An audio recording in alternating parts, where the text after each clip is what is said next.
Hey, it's Jones Loflin, helping you make the best choices with your time so you can thrive. Here in North Carolina, it's pollen season. That time of year that when you go outside, there's a covering of yellow dust on everything. It's deemed as a nuisance, and people wonder, what's the purpose? The reality is that pollen is essential, and even for things like pine trees, if pollination didn't take place, there'd be no more created because the pollen is essential for plant reproduction. Is it time for you to create a pollen season for your team?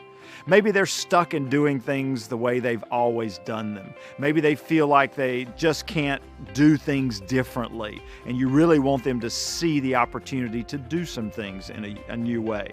If that's the case, here's an exercise I challenge you to use with your team this week.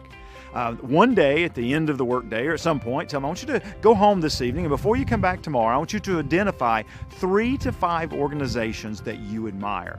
It might be a retail organization, fast food, a nonprofit, doesn't matter. Just think about 3 organizations that they admire.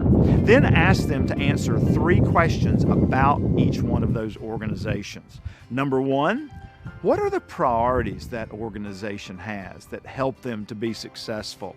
Number 2, what are some of the processes or systems that you see this organization having or you think this organization has that help them to be able to serve others well or to achieve success?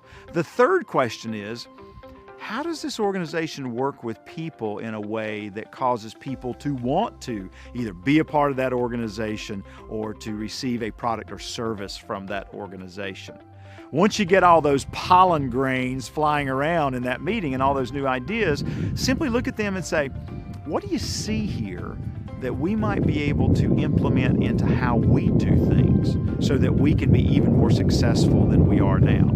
Yes, like pollen, the process will be messy, but I guarantee you it will be the beginning of some great new ideas to help your team grow. This is Jones Loflin. I hope it's a fantastic week for you, where you create a pollen season for your team. Thanks for spending a few minutes with me today in the Jones Zone.